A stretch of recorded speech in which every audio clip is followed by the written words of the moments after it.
Dalam dunia sepak bola modern yang semakin cepat dan mengandalkan kekuatan fisik, ada satu elemen yang tak pernah terkikis oleh waktu: kecerdasan. Kecepatan bisa menurun, tenaga bisa berkurang, dan fisik perlahan kehilangan daya ledaknya seiring usia. Namun kecerdasan sepak bola tetap bertahan, bahkan kerap menjadi pembeda paling menentukan. Dalam konteks inilah media olahraga internasional Give Me Sports menobatkan Lionel Messi sebagai pemain sepak bola paling cerdas sepanjang sejarah.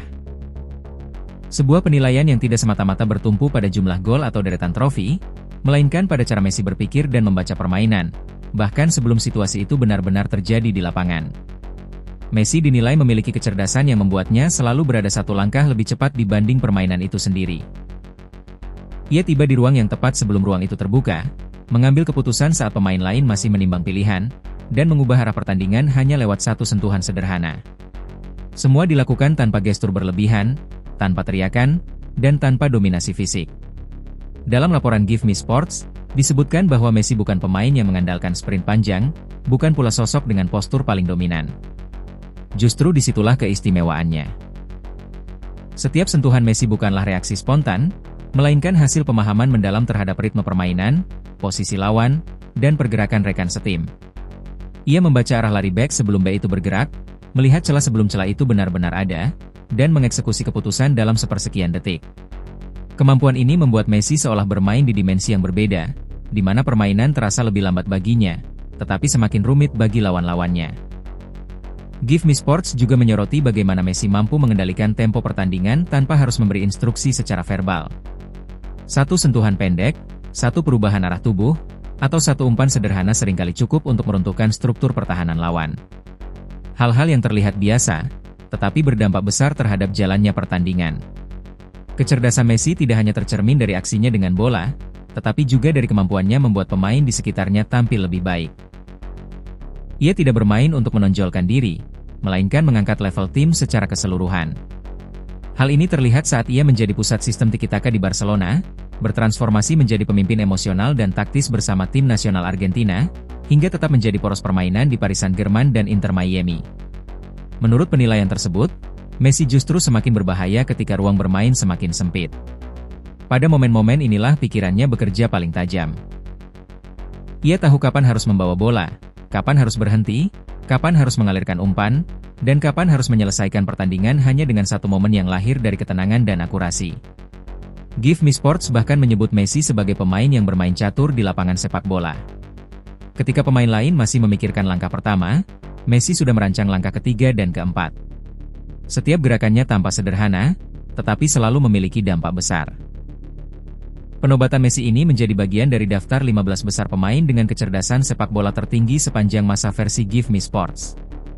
Di puncak daftar berdiri Lionel Messi, disusul oleh Johan Cruyff, Diego Maradona, Xavi Hernandez, Andres Iniesta, Dennis Bergkamp, Luka Modric, Philipp Lahm, Zinedine Zidane, Thomas Muller, Paul Scholes, Andrea Pirlo, Sergio Busquets, Kevin De Bruyne, hingga Franz Beckenbauer. Daftar ini menegaskan bahwa kecerdasan sepak bola tidak selalu identik dengan jumlah gol atau popularitas global. Parameter yang digunakan lebih menitikberatkan pada kemampuan membaca ruang, mengatur tempo, menyesuaikan posisi tanpa bola, serta membuat keputusan yang berdampak bagi keseluruhan tim. Itulah sebabnya nama-nama seperti Xavi, Iniesta, Pirlo, Busquets, dan Lahm masuk dalam daftar, meski mereka bukan pencetak gol utama. Peran mereka adalah sebagai otak permainan, pengendali sistem, dan penyeimbang struktur tim.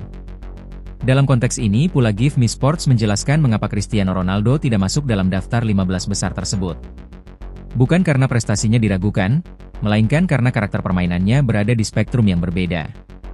Ronaldo dikenal sebagai atlet luar biasa dengan kekuatan fisik, mentalitas kompetitif tinggi, dan naluri mencetak gol yang sangat tajam. Namun kecerdasan sepak bola yang dimaksud dalam pemeringkatan ini lebih menekankan pada kemampuan mengatur permainan secara kolektif, bukan semata menjadi eksekutor akhir. Ronaldo adalah penyelesai peluang yang nyaris sempurna, seorang predator di kotak penalti, tetapi bukan tipe pemain yang mengendalikan tempo atau menjadi pusat sirkulasi bola. Perbedaan inilah yang ditegaskan Give Me Sports antara kehebatan individual dan kecerdasan taktis kolektif.